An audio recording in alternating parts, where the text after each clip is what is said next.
आम आदमी पार्टी के मुखिया अरविंद केजरीवाल की आफत बढ़ती जा रही है। अरविंद केजरीवाल और आप को लेकर लगातार खुलासे हो रहे हैं। आप के नेता सोच रहे थे कि वो प्रचार तंत्र के जरिए लोगों को अपने पाले में कर लेंगे, लेकिन इस बार वो ऐसे फंसे हैं कि अरविंद केजरीवाल भी जनता को बीजेपी का डर दिखा रहे हैं कि बीजेपी आ जाएगी तो फ्री सेवाएं बंद कर देगी। लेकिन इस बार कोर्ट से जो खबर आई है उससे केजरीवाल एंड कंपनी की टेंशन जरूर बढ़ गई होगी।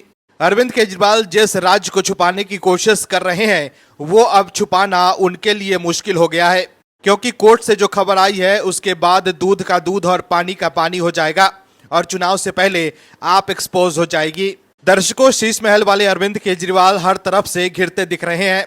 वहीं सीजीआई डीवाई चंद्रचूड़ ने भी बड़ा खुलासा करते हुए सबको चौंका दिया है। इस खबर में आगे आपको बताएंगे सब कुछ डिटेल में कि कैसे अरविंद केजरीवाल की बढ़ गई है टेंशन और कैसे विपक्ष में मच गई है खलबली। तो बने रहिए हमारे साथ वीडियो में अंत तक और देखिए हमारी ये खास रिपोर्ट।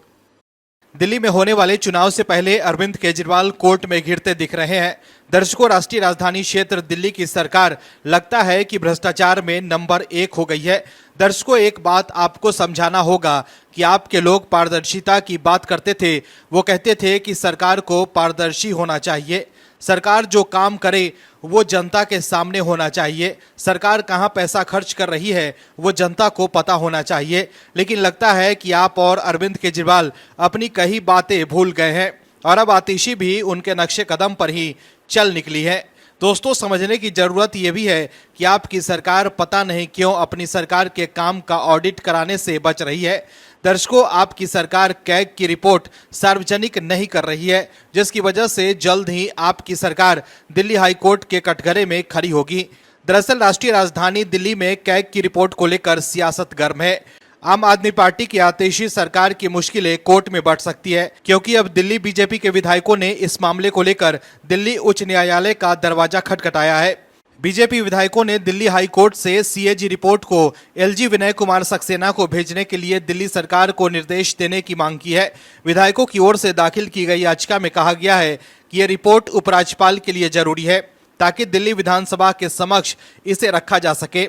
बीजेपी विधायक विजेंद्र गुप्ता, मोहन सिंह बिष्ट, ओम प्रकाश शर्मा, अजय कुमार महावर, अजय वर्मा, अनिल कुमार वाजपेयी, जितेंद्र महाजन की तरफ से अधिवक्ता नीरज और सत्यरंजन स्वैन ने उच्च न्यायालय में ये याचिका दायर की है। याचिका में कहा गया है कि दिल्ली सरकार सीएजी की रिपोर्ट उपराज्यपाल को सौंपेगी तो इस रिपोर्ट को विधानसभा के समक्ष रखा जा सकेगा। याचिका में कहा गया है कि दिल्ली सरकार वर्ष 2017-18 से 2021-22 तक शराब, प्रदूषण, वित्त आदि से संबंधित 12 सीएजी रिपोर्ट उपराज्यपाल को भेजने में विफल रही है। इस रिपोर्ट को सार्वजनिक किया जाना चाहिए, लेकिन रिपोर्ट को उपराज्यपाल को नहीं भेजने की वजह से इसे विधानसभा में नहीं रखा जा सका है। याचिका में यह भी कहा गया है कि यह रिपोर्ट दिल्ली सरकार में तत्कालीन वित्त मंत्री आतिशी के पास लंबित है, जो कि वर्तमान में दिल्ली के मुख्यमंत्री है। याचिका में कहा गया है कि इस मामले को लेकर बीजेपी विधायकों ने पहले भी मुख्यमंत्री, वित्त मंत्री, मुख्य सचिव और विधानसभा अध्यक्ष से संपर्क किया था, लेकिन आज तक कोई कार्रवाई नहीं हुई। इस मामले में बीजेपी के विधायकों ने दिल्ली सरकार, विधानसभा अध्यक्ष, उपराज्यपाल, सीएजी और महालेखाकार ऑडिट को पक्षकार बनाया है।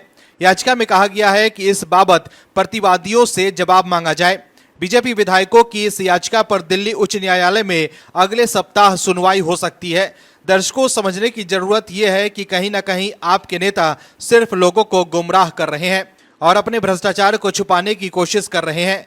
अरविंद केजरीवाल जब राजनीति में आए थे तब वो लोकपाल और सरकार चलाने में पारदर्शिता को लेकर बड़ी बड़ी बातें करते थे, लेकिन अब वो अपनी सभी बातों से पलट चुके हैं और अब वो शीश महल में रहने वाले खास आदमी बन गए हैं, जो पारदर्शिता में तो विश्वास करते ही नहीं है, नहीं तो वो दिल्ली वालों के लिए शीश महल का दरवाजा जरूर खोल देते।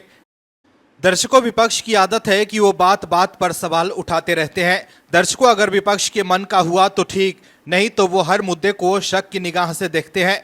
विपक्ष के नेता हर संवैधानिक संस्थाओं पर सवाल उठा देते हैं और उन्हें बदनाम करने की कोशिश करते रहते हैं। सुप्रीम कोर्ट से लेकर चुनाव आयोग, ईडी, सीबीआई, विपक्ष इन सभी को शक की निगाहों से देखता है। चुनाव में हार के बाद राहुल गांधी चुनाव आयोग और ईवीएम पर बिना कुछ सोचे समझे आरोप लगा देते हैं, लेकिन आज तक अपने आरोपों को विपक्ष ने साबित नहीं किया है। लेकिन इस बार सीजेआई डीवाई चंद्रचूड़ ने विपक्ष के सारे नेताओं को दो टूक जवाब दे दिया है और ऐसा जवाब दिया है कि सभी विपक्षी नेता अपनी बगले झांकने लगे हैं। दर्शकों, इस देश का लोकतंत्र न्यायपालिका, विधायिका और कार्यपालिका के स्तंभों पर टिका है और लोकतंत्र का भविष्य सुनहरा बनाना है तो हमें समझने की जरूरत है कि हमारे तीनों ही अंगों में बेहतर समन्वय होना जरूरी है। लेकिन विपक्ष को तो सिर्फ राजनीति करने से ही मतलब है। उन्हें इस बात से कोई मतलब ही नहीं है कि ऐसा करने से लोगों का विश्वास देश की कार्यपालिका पर कमजोर होगा। विपक्ष सिर्फ अपनी नाकामियों को छुपाने के लिए बिना बात के ही सवाल खड़े करते रहता है। लेकिन इस बार सीजेआई डीवाई चंद्रचूड़ ने विपक्ष को करारा जवाब दे दिया है। दरअसल मोदी सरकार से झल्लाए विपक्षी नेता बिना सोचे समझे कोई भी आरोप लगा देते हैं। ऐसे में सीजेआई डीवाई चंद्रचूड़ ने कहा है कि सरकार में बड़े पदों पर बैठे लोगों से किसी जज के मिलने से न्याय के कामकाज पर कोई फर्क नहीं पड़ता है।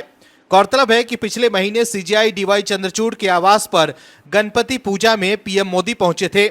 इसके बाद विपक्षी नेताओं, कई पूर्व जजों और जाने माने वकीलों ने इस पर आपत्ति जताई थी।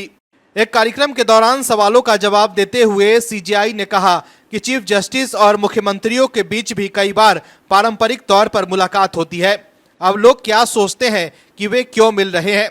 वे किसी फैसले को लेकर मुलाकात नहीं करते हैं। इंडियन एक्सप्रेस के रिपोर्ट के मुताबिक एक कार्यक्रम के दौरान सीजेआई डीवाई चंद्रचूड़ से सवाल किया गया कि बड़े न्यायिक अधिकारियों और राजनेताओं के बीच गणतंत्र दिवस, स्वतंत्रता दिवस या अन्य अवसरों पर मुलाकात होती रहती है।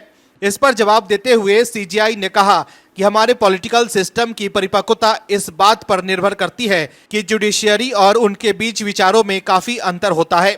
सीजेआई ने कहा कि न्यायिक कामकाज, नई इमारतों के निर्माण के लिए सरकार ही बजट पास करती है। इसके लिए चीफ जस्टिस को मुख्यमंत्री से मिलना ही पड़ेगा। मैं जब Allahabad high court chief justice था, इसके अलावा बॉम्बे हाई कोर्ट की प्रशासनिक समिति के लिए काम करता था। वही राज्यों में परंपरा है कि जब पहली बार कोई चीफ जस्टिस बनता है तो वो मुख्यमंत्री से मिलता है, दूसरी बार मुख्यमंत्री चीफ जस्टिस से मिलते हैं। इन बैठकों का अलग अलग एजेंडा होता है। सीजेआई ने कहा कि मीटिंग में किस बात पर चर्चा हुई, मुख्यमंत्री कभी नहीं कहता कि किसी लंबित मामले को लेकर बातचीत की गई। उन्हें भी पता रहता है कि हम दोनों का क्षेत्र अलग अलग है। वहीं हाईकोर्ट और सरकारों के बीच प्रशासनिक संबंध बना रहता है। इस तरह केंद्र में भी काम होता है। लेकिन हम इतना परिपक्व हैं कि हमें पता रहता है कि हमें न्यायिक कामकाज या फैसलों पर कोई असर नहीं पड़ने वाला है। दर्शकों, विपक्ष सिर्फ देश की संवैधानिक संस्थाओं को कमजोर करने पर ही आमदा है, जो कि जीवंत लोकतंत्र के लिए अच्छा संदेश नहीं है। दर्शकों, पीएम मोदी जब सीजेआई के घर गणपति पूजा में गए थे तब विपक्ष के लोगों को जबरदस्त मिर्ची लगी थी और वो सीजेआई पर भी निशाना साधने लगे थे। लेकिन अब सीजेआई ने अपने जवाब से उन सभी की बोलती बंद कर दी है। अरविंद केजरीवाल को अपनी पार्टी की राजनीतिक हैसियत समझ में आ गई है। दर्शकों, आम आदमी पार्टी को सत्ता का लोभ ऐसा हो गया है कि बार बार बेइज्जत होने के बाद भी आप इंडिया अलायंस से पीछा नहीं छुड़ा पा रही है, या कह लीजिए कि खुद ही नहीं छोड़ पा रहे हैं। क्योंकि जिन लोगों ने गरीबों की उम्मीदों को कहीं ना कहीं छोड़ा, उनके लिए एक अलायंस छोड़ना क्या बड़ी बात है। दर्शकों, समझने की जरूरत यह भी है कि अरविंद केजरीवाल जिन लोगों को अति भ्रष्ट बताते थे, आज वही लोग अरविंद केजरीवाल के लिए सच्चाई की मूरत बन गए हैं। वो राजनीतिक सिद्धांतों, नैतिकता और वैचारिक आदर्शों का गला घोट चुके हैं। उन्हें तो बस सत्ता के करीब और केंद्र में ही रहना पसंद है, फिर मंच पर बगल में बैठा आदमी कितना ही बड़ा कथित भ्रष्टाचारी ही क्यों न हो। लेकिन अरविंद केजरीवाल भी सोचते होंगे कि क्या ही फर्क पड़ता है, शराब घोटाले के चक्कर में हम भी जेल काट ही आए और बेल पर वो भी बाहर हैं और हम भी बाहर हैं, तो चुनाव प्रचार तो हम बराबरी वालों के लिए कर ही सकते हैं। दर्शकों, आपके राज्यसभा सांसद संजय सिंह ने कांग्रेस द्वारा उनकी पार्टी की गई बेइज्जती का भी जिक्र किया और साथ ही उन्होंने बता दिया कि कैसे उनकी पार्टी कांग्रेस के सामने गिरगिरा रही थी, लेकिन कांग्रेस ने आपको भाव ही नहीं दिया। कांग्रेस ने केजरीवाल एंड कंपनी की जिस तरह से बेइज्जती की है, वो एक गठबंधन में रहते हुए शायद कोई दल नहीं करता होगा। लेकिन फिर भी अरविंद केजरीवाल कांग्रेस और उसके सहयोगियों के लिए ललायत नजर आ रहे हैं। दरअसल विपक्षी इंडी गठबंधन में शामिल दल एक दूसरे की पोल खोल रहे हैं। पीएम मोदी की मजबूत छवि और भ्रष्टाचार में फंसने के कारण अरविंद केजरीवाल की ऐसी मजबूरी कि उन्होंने उस कांग्रेस से हाथ मिला लिया जिससे कभी वो भ्रष्ट कहते थे। लेकिन खुद भ्रष्टाचार में फंसने के कारण वो कांग्रेस के पाले में चले गए। लेकिन कांग्रेस ने जिस तरह से दगा दिया, उसके बाद आपके नेता अपना दर्द बयां कर रहे हैं। दर्शकों, महाराष्ट्र और झारखंड में आगामी विधानसभा चुनाव को लेकर राजनीतिक दलों ने तैयारी तेज कर दी है। इस बीच आम आदमी पार्टी के राज्यसभा सांसद संजय सिंह ने दोनों राज्यों में महाविकास आघाड़ी के लिए चुनाव प्रचार को लेकर बड़ा बयान दिया है। उन्होंने कहा है कि महाराष्ट्र और झारखंड में जहां जहां अरविंद केजरीवाल को बुलाया जाएगा वो जाएंगे। वहीं हरियाणा में हाल ही में हुए विधानसभा चुनाव में आम आदमी पार्टी का कांग्रेस के साथ गठबंधन न होने के सवाल पर संजय सिंह ने कहा कि वहां पर गठबंधन क्यों नहीं हुआ, ये कांग्रेस से पूछिए। 4 बार की बात के बाद कांग्रेस ने फोन उठाना छोड़ दिया था। दर्शकों, आम आदमी पार्टी ने खूब कोशिश की थी कि हरियाणा में उसका गठबंधन कांग्रेस से हो जाए, लेकिन कांग्रेस ने आप को भाव ही नहीं दिया। आपके नेता लगातार कांग्रेस से गठबंधन की बात कर रहे थे, लेकिन कांग्रेस के नेताओं ने आपके नेताओं का फोन उठाना ही बंद कर दिया। ऐसे में आप समझ सकते हैं कि कांग्रेस की नजर में केजरीवाल एंड कंपनी की इज्जत क्या है। लेकिन फिर भी अरविंद केजरीवाल कांग्रेस से गलबहियां कर रहे हैं। दर्शकों, अरविंद केजरीवाल की मजबूरी है कि वो कांग्रेस से हाथ मिला रहे हैं। अब दिल्ली में भी अरविंद केजरीवाल के लिए अकेले चुनाव लड़ना मुश्किल हो सकता है। ऐसे में कहीं ऐसा न हो कि लोकसभा चुनाव की तरह अरविंद केजरीवाल दिल्ली विधानसभा चुनाव में भी कांग्रेस से गठबंधन कर ले।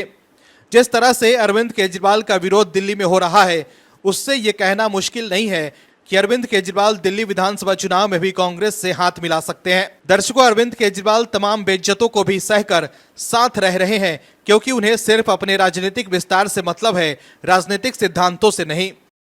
महाराष्ट्र में होने वाले चुनाव से पहले कांग्रेस ने उद्धव ठाकरे को ऐसा झटका दिया है कि उद्धव के खास संजय राउत तिलमिला गए हैं। संजय राउत सोच रहे थे कि वो कांग्रेस को अपने पाले में ले लेंगे, लेकिन कांग्रेस ने उद्धव गुट को बता दिया है कि उनके मंसूबे कामयाब नहीं होंगे। दर्शकों, चुनाव से पहले महाविकास अघाड़ी में महातकरार जारी है। महाविकास अघाड़ी के भीतर आंतरिक कलह इस कदर है कि वो लोग आपस में एक साथ संगठित नहीं दिख रहे हैं। बस एक दूसरे पर तंज और फब्ती कसते रहते हैं कि इनकी वजह से ये नहीं हुआ तो सीएम फेस हमारा ही होगा। महाविकास अघाड़ी सिर्फ अपना निजी विकास करना चाहता है। उसे इस बात से बिल्कुल भी मतलब नहीं है कि महाराष्ट्र की जनता का विकास होगा कि नहीं। वो तो एक दूसरे को ही धूल धसरित करने में लगे हुए हैं। तो महाराष्ट्र का विकास कैसे होगा, ये तो आप सोच ही सकते हैं। महाविकास अघाड़ी सिर्फ राजनीतिक स्वार्थ और लाभ से ही एक दूसरे से जुड़े हैं। उन्हें किसी के हित और जनता की भलाई से कोई मतलब ही नहीं है। अगर उन्हें महाराष्ट्र की जनता से मतलब होती तो उद्धव ठाकरे बीजेपी से अलग नहीं होते। वो तो सीएम की कुर्सी के लिए बीजेपी से अलग होकर कांग्रेस और एनसीपी के साथ गए थे। वो महाराष्ट्र की जनता के सारे हितों को रौंदकर सत्ता पा लेना चाहते हैं। लेकिन महाविकास अघाड़ी में कितनी दरारें हैं, उसकी एक बानगी हाल ही में संजय राउत द्वारा एक निजी चैनल को दिए इंटरव्यू में देखने को मिल गई है। दर्शकों, संजय राउत के मन में कांग्रेस को लेकर खटास का स्तर कैसा है, इसकी भी एक झलक देखने को मिल गई है। दरअसल महाराष्ट्र विधानसभा चुनाव की तारीख जैसे जैसे नजदीक आ रही है, वैसे वैसे सियासी हलचल तेज होती जा रही है। इस बीच शिवसेना यूबीटी सांसद संजय राउत ने महाविकास अघाड़ी में सीट शेयरिंग और मुख्यमंत्री चेहरे को लेकर बड़ा बयान दिया है। उन्होंने कहा है कि हमारा कोई फॉर्मूला नहीं है। एक निजी चैनल को दिए इंटरव्यू में सांसद संजय राउत ने महाविकास अघाड़ी में सीट शेयरिंग को लेकर फंसे पेच पर कहा कि महाविकास अघाड़ी एमवीए के नाम से जाना जाता है। ऐसे में उसका कोई फॉर्मूला नहीं है कि आप 100 सीट पर लड़ेंगे, आप 90 सीट पर लड़ेंगे। सीटों का बंटवारा बहुत ही माइक्रो लेवल पर हुआ है।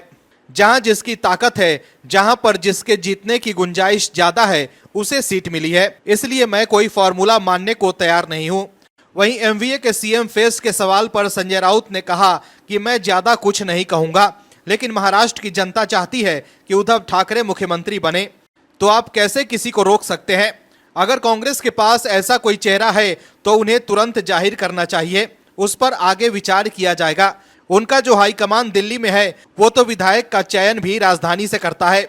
ऐसे में अगर हाईकमान ने किसी का नाम सीएम फेस के लिए दिया है तो जरूर कहिए कल सामना में फ्रंट पेज पर आ जाएगा। वहीं कांग्रेस नेता नाना पटोले के सीएम फेस के पोस्टर पर संजय राउत ने तंज कसते हुए कहा कि अच्छी बात है, लगाने दो, आनंद लेते हैं लोग, लेने दो।